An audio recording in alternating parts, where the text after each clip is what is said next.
Hey everyone, thank you so much for coming back to Break the Cycle. Today we are on part two of Let Me Introduce Myself, and we are going to introduce my co host, or we're both hosts, Abraham. So today is all about you. I never call you my co-host. I just don't know how to do these intros. Like, do we even need intros? But whatever. Yeah, who needs an intro, right? Screw the intros. All right. So today's all about you, sir. Dang, for the first time, it's all about me. Oh my gosh. I love it. I'm just kidding. All right, so we're gonna start off with well, just tell me about yourself. So first and foremost, my name is Abraham. I am from Phoenix, Arizona. She was born in Long Beach. You don't have to introduce me. She stayed there for like 2 days. You know what I'm saying? I'll talk about that during mine. I'll have my own episode. So go. Okay, but I'm from Phoenix, Arizona, and I'm a local barber and a part-time coach. I assist Jen who is the founder of Break the Cycle, by the way, and I am Jen's assistant coach.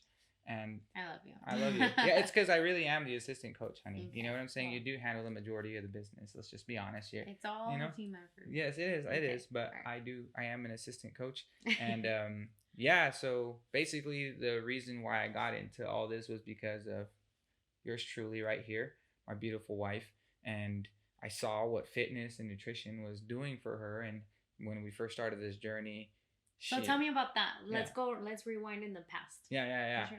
Tell me what you saw, like you experienced all of that. Dude, yeah, so invite people in. Yeah, so Jen actually hurt her back about 3 years ago now. 4 years ago now? Yeah, 2019. Yeah, so 4 years ago now, Jen hurt her back. She had 2 bulging discs in her lower back. And I remember coming home from work because her sister called me that she couldn't get up and she was in so much pain, and Jen told me not to worry about it, so on and so forth. But me being the husband that I am, I worried about it. So I like canceled all my appointments that I had remaining. I was like, hey, I'll be on my way right now. Luckily, everybody understood. Shout out to everyone that did and stuck around. Love y'all. But yeah, so I came home and then I found Jen on our bed crying in like so much pain, and I've never seen Jen cry like that. Jen's not a crier. If anyone, it's me. I'm the crier. Yeah. I'm more emotional than Jen is. So, yeah. But for the first time in our relationship, which was at that point in time, like almost 6-7 years, or no. Yeah. Yeah, almost 6-7 years. Yeah. I saw her in so much pain. 5 years. Yeah, 5-6 years. Yeah, somewhere around there. Dang, it's been a while, hun. Yeah. Good job. Let's go. Oh my gosh, but we're going on 9 years dating this week in 4 days. But Jesus. Go on. Wow. So, but fast forward to you, like, what did you see me doing, or when did you start to be like, okay, like, I need to do something? Well, because you had corrected everything that was kind of wrong with your lower back already. Okay. Like, you had found out a lot of stuff through, like, fitness, nutrition, and stuff like that. And she started making the whole family, like, implement a lot of this stuff. So what got me was, I had my knee pain from being in the military. I had my back pain because I had bulging discs in my spine. I had torn my shoulder by being hit by a truck. Jen laughs about that all the time. Because who gets hit by a truck? Dude, like, he was walking down the street, like in front of his apartments, our apartments in Colorado.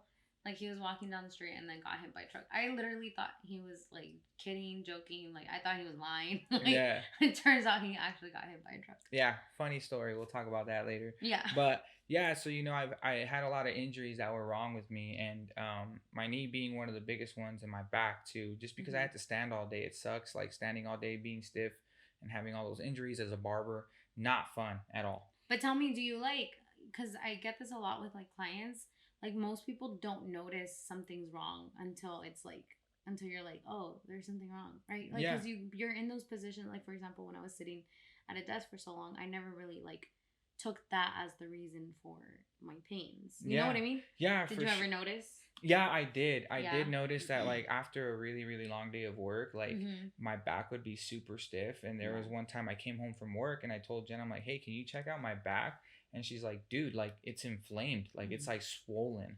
And I was like, what? I'm like, that's the stiffness that I'm feeling there. And then she felt it. And she's like, dude, it's hot. Like, why is it like that? So then, we remember I went to the ER. They gave me a You Toradol. did. They gave me a Toradol shot. Wow, you never go. Yeah, and I never go. I never go because I always got taught like tough it out, you'll be fine. Mm-hmm. Uh, take a need to drink water. That's what they used to tell us when I was in the army. So, but yeah, after that time, I just like, dude, I can't do this anymore. Like Mm-hmm. my back hurts so bad, and I was like, well, you know what? Like Jen, she had gotten her personal trainer certification. She fixed a lot of her stuff with her back. I was like, well, if Jen figured out like what she can do for her lower back, like I'm pretty sure I could figure out what I can do for my knees and Mm-hmm. for my back. And that's when I started hitting the gym a little harder. I realized that I started implementing more strength training. Mm-hmm. And it's funny because as we progressed in our fitness journey, um, we started meeting people that were actually kind of like really good in the fitness industry. Mm-hmm. And it wasn't until I met Dom that Mm-hmm. Dom really explained to me. He's like, yeah, dude. He's like, cause you're like this all day, bro. He's like, you really need to be doing twice the amount of work going this way. He's like, Mm-hmm. because you're so stuck like this, you need to counteract it and do double the work in the other end. Yeah. And that's when I really realized, I'm like, oh snap, like it hit me because we were working out before, but I never heard of anything like that. Like, oh, you're Mm-hmm. standing with your hands in front of you all Mm-hmm. day. You should probably do double the work on the other end to make sure that you're balanced because you have an imbalance. Yeah. And that's what was causing my back to like hunch and all that stuff to stay stiff. Yeah. So, yeah, that's what really got me to just say, like, enough is enough. Like, let's get moving on this. So, what is enough is enough? So, like, you started to work out, you started to implement like things specifically for you. Mm-hmm.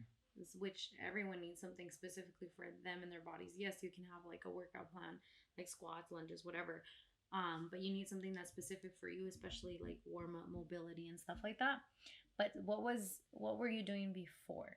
Like what was a before that? What did you do for fitness? What did you do? Oh man, for nutrition.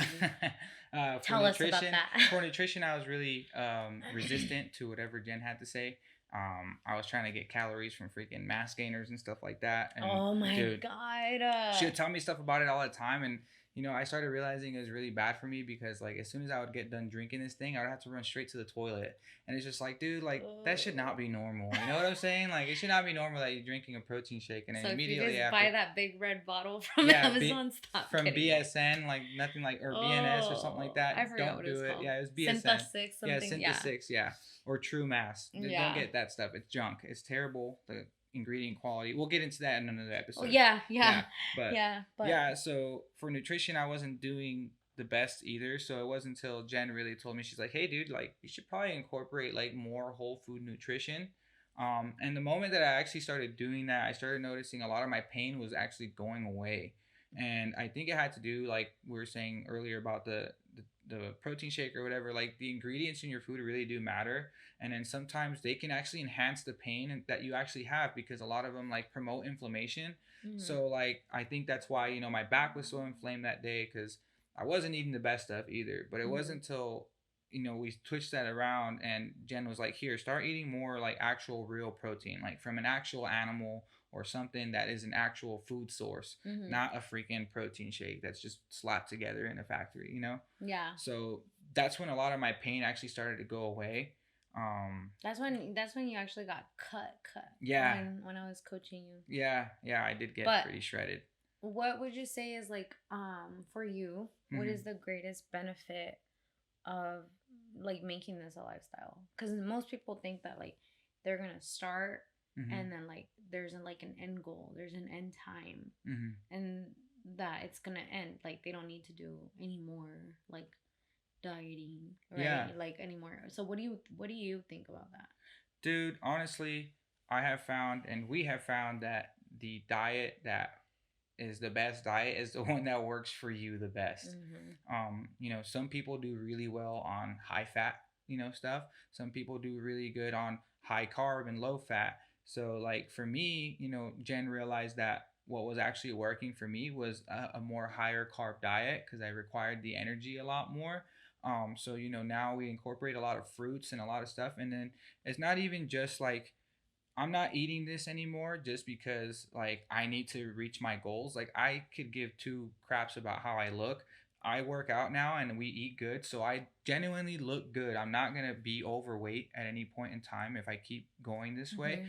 But I think for me now, and we were talking about this the other day, it's like, how does the food that I eat make me feel? You know what I'm Mm-hmm. saying? Like, I notice that when I eat red meat, like and stuff like that, like my muscles just feel like Mm-hmm. they're on steroids. Like, when I eat Man. fish, when we eat salmon, like my Salmon. brain is firing on all cylinders. When I eat eggs, Literally, like I yes. get so much satisfaction of eating these high nutrient dense foods.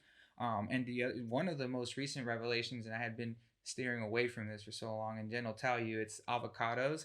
Bro, bro, my performance in the gym has increased since I started eating just a small amount of avocado. And we'll do another episode on that. But Yeah. like, it's like foods that look like body parts and they actually assist the body parts that they look like. So, avocados look like male testicles, you know what I'm saying? Male parts. Male parts. And it turns out that the cholesterol in the avocado is actually good for your testosterone, which promotes testosterone boost. And that week that I started implementing it, I noticed the following week, like the compounding effects of implementing avocado. Like, dude, I was squatting And like your lifts way and more. all My that. lifts, yeah, it just improved so much. And then I felt better just by including those foods. So tell us about how Abraham before 2019, 1908. I would wake up first thing in the morning. Tell us your diet. Tell us. Yeah, so before I would get to the shop, and anyone that works with me would be able to tell you this too. Especially Chep and my boy Chep, who was someone that was in our program not too long ago. Mm-hmm. Dude, I would wake up. I wouldn't even eat breakfast at home. I would get up, shower, straight to the freaking gas station. I'd go to the gas station and I'd get a Dr. Pepper, bro. A 16-ounce Dr. Pepper or whatever the medium sized bottle is. And then I'd get two taquitos. Two green chili taquitos, still fire. I guarantee you they taste just as good as they did back then. I haven't had one in a while. Yeah. But yeah, so that would be my breakfast. I would start my day with a Dr. Pepper and some taquitos for breakfast. And like Dr. Pepper was like my coffee. You know what I'm saying? That was my caffeine. What would you have for lunch? For lunch, we would kind of eat like Five Guys like almost 3 times a week. So I was eating Five Guys at least 3 times a week. Sometimes it'd be Taco, the taco shop that was around the corner. Like that place was bomb too. What about dinner? Dinner, it was like B-dubs like 3 times a week. Because I was Jen. Obsessed with Jen B-dubs. was obsessed with B-dubs. Hey, but turns out B-dubs is not that bad. They actually use beef tallow to fry their food. So if you guys really want some good wings, like, hey, B-dubs is where you go because they use beef tallow instead of freaking. So tell us about like your training. Like, what was movement for you before? We're kind of just going nuts and just looking at whatever fitness influencer was posting on Instagram. Before that, there was no fitness at all. None. None at all. Before 2019, there was no Fit Abe. We tried a personal trainer. Yeah, we did. Yeah, we actually did try for a little bit. We were getting up trainer. early, and we really did put a lot of effort. Our sister-in-law was Not coming me. on. My sister-in-law was coming in with us, but we'll talk about that part of my story later. Yeah. But I wasn't. We had a personal trainer, and I really wasn't in the mindset. Yeah, so we had a personal trainer for a bit. It happened. It was rough. Yeah. It was rough, like getting in. So I personally understand, like, the resistance that, like, sometimes we have, like, going into something new. For sure. Did you have any resistance? Like, well, here's the thing. Abraham never ate vegetables. He never ate, like, he ate most basic stuff. So sometimes I would have to make my food very basic. Which even right now I'm starting to introduce a few more foods to him, and it's a good process, but it's been very slow. What would you say to like the husbands? What would you say to the men that don't like vegetables? Because I get this a lot. A lot of women are like, my husband doesn't like vegetables. He doesn't like salmon. He doesn't like fish. He's really picky. Blah blah blah, etc. What would you say to the men? If like girls are trying to get them their mansies into first breaking the cycle. Yeah, I mean, the first thing I would say to the men is like, dude, step out of your comfort zone. That's part of being a man. We're not supposed to be comfortable, like, you know what I'm saying? So like you start realizing that like on the other side of what you don't want to do, that's where you want to be. And it takes the hard road to get there. It's not going to be easy. It took me a while to implement this stuff, but one of the things that I really started focusing on was how food made me feel versus what my taste buds were telling me. Mm-hmm. Because when something's new, you don't want to do it at all, and that's fine. He didn't want fish. But dude, honestly, like once you start implementing this stuff, you start realizing that like you have way more mental clarity. You know what I'm saying? And you know, besides the fact that like recently we started going back to church, and we gave our lives to the Lord and stuff like that. Um, Me focusing on my food really helped me out with my PTSD that I was going through. I had a lot of mental health problems, and just incorporating good foods into our diet really helped reverse a lot of that stuff. And I think that's one of the main drivers as to people why people have so many like like mental health problems is because we're not eating good food. Besides the fact that we don't exercise, we don't eat the best foods. So here we are eating junk and then doing nothing in the process as well. So I think I really fell in love with how food made me feel versus what my taste buds were saying. And then over time, like my taste buds matured, and I like the food now. It's not like it's bad. I love kale. I love carrots. I love sweet potato. I love all of this stuff. And that's stuff that I would kind of stay away from before because it just didn't taste as good to me before. But one thing I will say, ladies, try to figure out a way to make the food more appetizing for your husbands. My wife did a really, really good job at making foods very palatable. So with sweet potatoes, she would make it with maple syrup. She would include kale and the maple carrots. syrup has antioxidants. Yeah, just so FYI, it's actually anti-inflammatory. Yeah, so it's really, really good stuff, and it's just like, oh, dude, like this is sweet. Like it doesn't taste bad, and now the kids tried it one time, and they're all over their vegetables now. Yeah. So just making your foods like more palatable, more taste worthy, like just experimenting and being a parent, being a wife, will help out a lot, Yeah. So thank you so much, honey, for that. I really appreciate it. And we'll talk about my wife journey during mine. How do you think this has impacted your fatherhood journey or even your husband journey? You can talk about both. Yeah, so first and foremost, like my most recent like journey has been with the Lord, and I couldn't do anything without him. And oh wow, I'm getting emotional. It's okay. But and then you start realizing before like he was there the whole time. And just including this stuff like has really helped me like step my foot down into who I need to be as a man for my family. I don't want to be a dad that can't play with their kids, that can't run with their kids. Yeah. And I talk to so many parents because I cut hair for a living. So I talk to so many parents that are always like, dude, my back hurts, my knees hurt, blah, blah, blah, blah, and this and that, but they don't do anything about it. And the one thing that I did realize is like, hey, that's not going to be me. I'm going to be a dad that's going to be there for my kids because at the end of the day, I'm the protector of my family. And what kind of parent would I be if my house is burning down and I can't pull everybody out, So that's really what it boiled down to me. It was like, do I really want to be here for my kids in the long run, or do I want to be a young, beat up dude that moves like an old man? And that wasn't going to be me. Yeah. What would you say is, like, do you have any regrets about your journey? None. The only regrets I have is I wish I started it sooner. Yeah. I wish I would have started this sooner. And that's the biggest regret that people say too. Like we always hear it all the time. Like I wish I started sooner. I wish I started earlier. And regret is one of the biggest things that people have in their lives. So instead of living like that, you should probably take that step into not living in regret, because it's more depressing to look at what you could have done than to actually have tried the thing and then you beat it in the end. Yeah. What would you say like your mindset was? Because when we first started dating, he was working out on base. What would you say the mindset? Because I know there is a difference in the mindset that you had going into that, what you were doing, versus now. Because obviously, like once you were done or once you moved, like it just didn't keep on going. So what was the mindset, would you say? I think the mindset switch for me was noticing that like I was a young kid with 50-year-old problems. Yeah. And before, like I was only exercising because I was in the military, and we needed to be able to carry like people and move stuff around that was kind of heavy, so I knew I couldn't be a wimp. And then once I got out, I was like, well, before I was just doing this for my job, and I was kind of forced to exercise in the morning with the guys. We'd do PT every morning. So before it was something that was like non-negotiable, and then when I got out, it was just like I don't have to do this anymore. Like my life is no longer in that type of danger, and my job doesn't require it for me. So but you know, like seeing you like be so hurt and stuff like that, and then like barely being able to pick you up to put you in the car too because of how hurt you were, like I realized I'm like, oh dude, like you know, like if there is some dead weight going on around here, like I'm gonna be struggling like hard.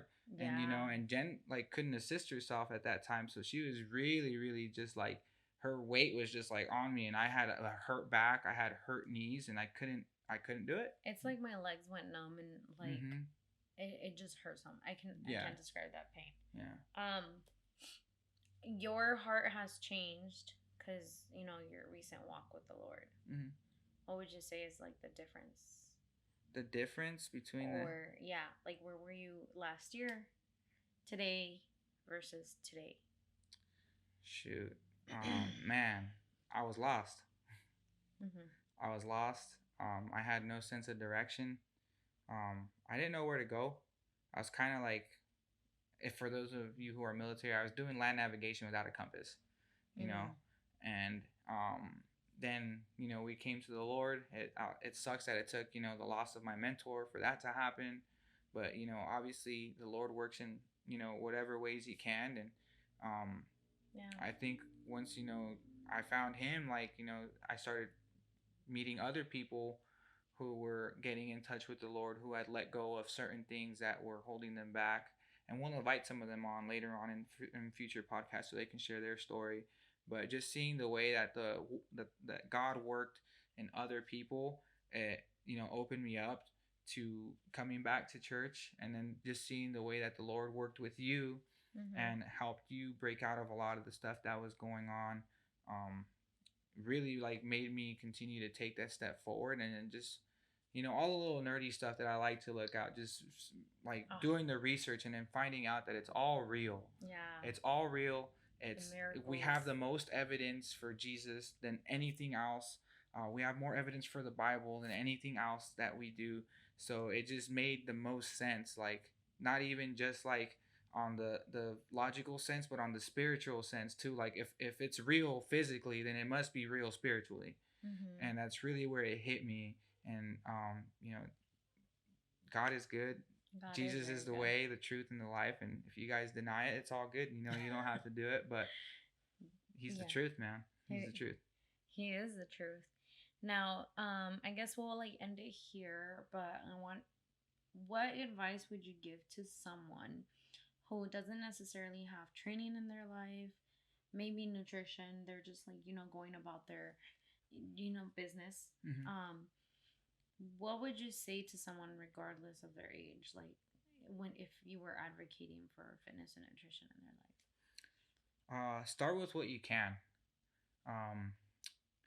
It doesn't take too much, honestly. Like there's research showing that 2 minutes of exercise a day is enough to reverse or to reduce the cancer risk by 20%. So who doesn't have 2 minutes?